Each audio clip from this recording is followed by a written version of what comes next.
Well, good morning. Good morning, avid fisherman. You are first this morning. Glad you're in here. I used to work nights. I've worked shifts where I worked 7 days, off 2, 5 nights, off 1. No, I got that backwards. 7 days off 1, 5 nights off 2. I worked that shift for 2.5 years in the oil field. Welcome in, everyone. Good morning, Miss Rebecca. How are you? I hope all is well. Praise report on the prayers I asked for yesterday for my son. They're working. Continue to keep pouring them out there. I appreciate that. This morning is September the 12th of 2024. Gosh, that year's going to change before we know it, isn't it? I got to move my mouse. It's over top of the most current. Good morning, Andy. Good morning, Joy. Welcome in. So being September the 12th, we are going to be in chapter 12 of Proverbs, reading from the New King James Bible. And it is a Dr. David Jeremiah study Bible, which I have. I don't have them in here. I'm in the process of trying to set up a YouTube studio in basically making an office out of one of the bedrooms. And I've moved a lot of my stuff in there. I just have this Bible and this computer in here right now. If you don't know, we are in our breakfast nook, the end of our kitchen. This is where we've done all of our videoing for quite some time, at least the live stuff like this. But eventually we're going to move into there. So this morning, chapter 12 of Proverbs starts out the first verse. And I'm going to try something different this morning. I'm going to try to read the verses attached to the commentary, but read the commentary right after that section of verses that has commentary on it. Hope that works out. If not, we'll go back to just reading it and then covering the commentary afterwards. So this morning, chapter 12. Whoever loves instruction loves knowledge, but he who hates correction is stupid. So there is commentary on the very first verse. It says, a person who willingly accepts or desires instruction, moral discipline or correction, is on the sure path of wisdom. Stupid means brutish or dull-minded.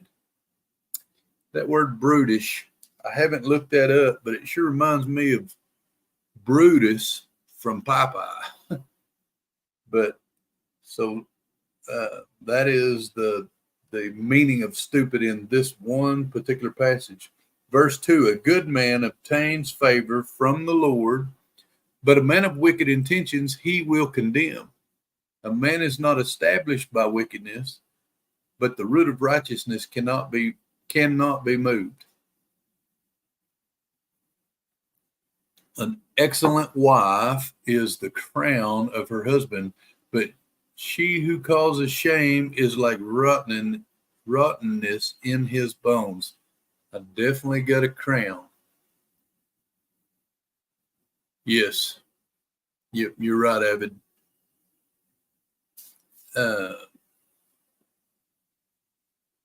Verse 5. The thoughts of the righteous are right, but the counsel of the wicked are deceitful. The words of the wicked lie in wait for blood, but the mouth of the upright will deliver them. The wicked are overthrown and are no more, but the house of the righteous will stand. A man will command according to wisdom, but he who is of a perverse heart will be despised.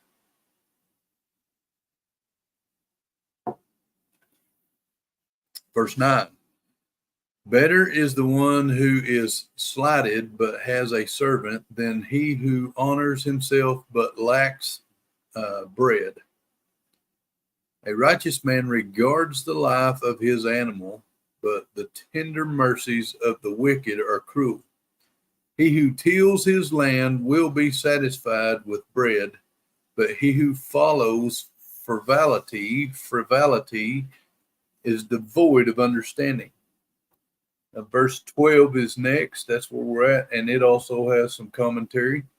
The word covet, the catch of evil men. I'm sorry, let me read that again. The wicked covet the catch of evil men, but the root of the righteous yields fruit. The wicked want to benefit from the work of other evil people, but the righteous are content to earn wages for their own honest toil. Now, that's good stuff. Good stuff. Verse 13. The wicked is ensnared by the transgression of his lips, but the righteous will come through trouble. A man will be satisfied with good, but the fruit of his mouth and the recompense of a man's hands will be rendered to him. The way of the fool is right in his own eyes, but he who heeds counsel is wise.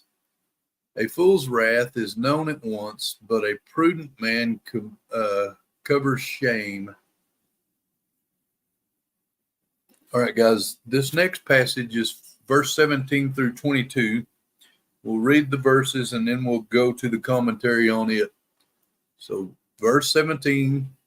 He who speaks truth declares righteousness, but a false witness deceit.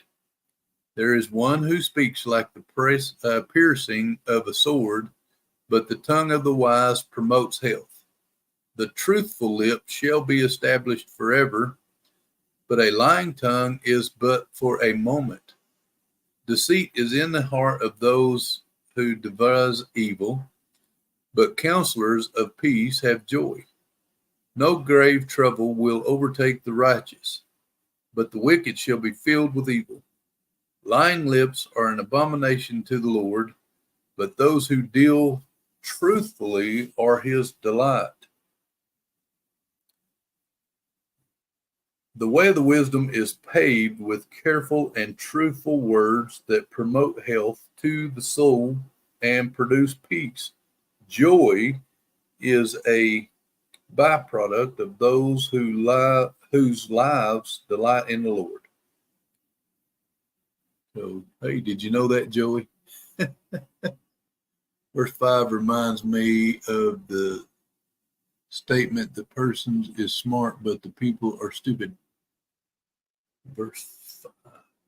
The thoughts of the righteous are right, but the counsels of the wicked are deceitful. Yes, I mean, that is verse 1 and verse 5 are very, very similar, Andy. All right, verse 23 is where we're at, and verse 23 through 25 has commentary. We'll read the verses and then go to the commentary. A lot less commentary this morning than there has been. So verse 23, a prudent man counsels knowledge, but the heart of fools proclaims foolishness. The hand of the diligent will rule, but the lazy man will be put to forced labor. Anxiety in the heart of a man causes depression.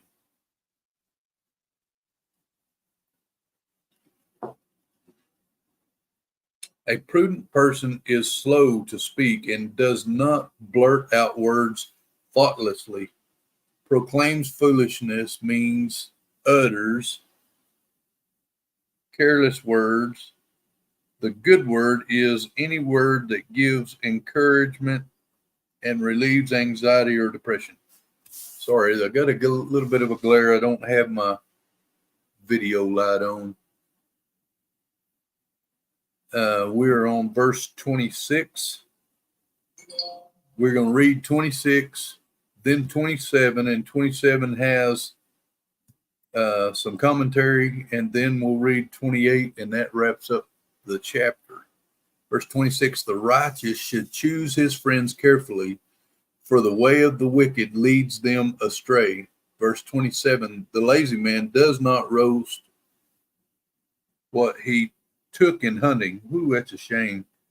But diligence is man's precious possession. And in the commentary, the lazy person does not finish his or her task and thus forfeits opportunities for something better. The one who has mastered diligence, however, has a precious tool at his or her disposal.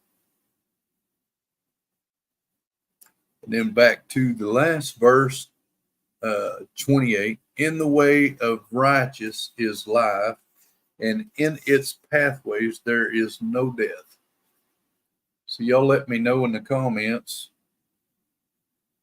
that have been here the last few days. Is it better to read the commentary with the verses or read all of it and then the commentary? Y'all tell me your thoughts, please, in the comments. We jumped over that. That concludes Proverbs for this morning. We jumped over. We're in Ephesians 6, verse 10 through 20.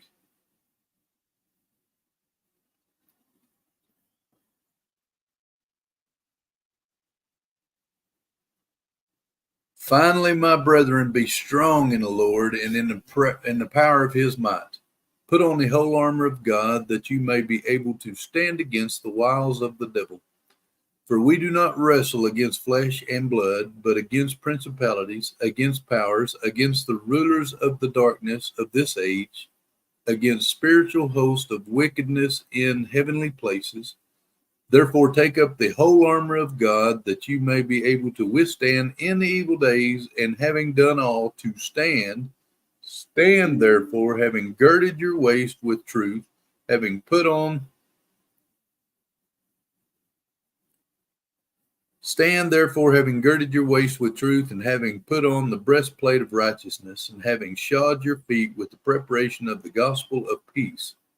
Above all, taking the shield of faith, with which you will be able to quench all the fiery darts of the wicked one, and take the helmet of salvation and the sword of the Spirit, which is the word of God, praying always with all prayer and supplication in spirit, being watchful to this end with all perseverance and supplication for all the saints, and for me, that utterance may be given to me, that I may open my mouth boldly to make known the mystery of the gospel, for which I am an ambassador in chains, that in it I may speak boldly as I ought to speak. Thank you, Avid, for putting that in there. I think you're right too. Putting that commentary in there kind of breaks it up to where we can understand it. I think I like the way you're doing it now because it helps us understand. Yes, Rebecca, thank you. I was thinking the same thing. So Paul tells us how to protect ourselves, gives that to us. Exploring it as you came across it is better. Good job, Andy. I appreciate that. Only reason I say that perhaps a person does not have a Bible with them to follow along and go back. You're doing a great job, Jack. Thank you. Thank you. I appreciate that. I appreciate all of you guys giving me your input. Paul lays out for us. Now, when I say Paul did it, I mean Paul wrote it, but it is inspired word of God, and it provides us armor and a weapon. The word of God, the sword of the Spirit, is the word of God. That gives us the weapon too. So he goes on in the commentary there in Ephesians, and he says, we don't cover our backs, because God don't want us to desert. He wants us to keep going forward. He don't want us to turn around and run away unprotected. Our back would be unprotected if we turned our back to the enemy. So all the provision. Thank you, Joey. I appreciate all of y'all. More than you know. just being in here this time of morning. I appreciate you. But, gosh, prayer, the prayer you guys, I know some of you did and some of you may not have, prayed for my son that I asked for yesterday has worked. It is working. It's not complete, so don't stop praying if you have been praying. Casey needs more prayer. He's got a lot more to, to overcome before his life is back on a plane that isn't producing continual stress. I don't know how to explain it without getting too detailed, because he's asked for prayer, but he's asked me to share the need, not the details.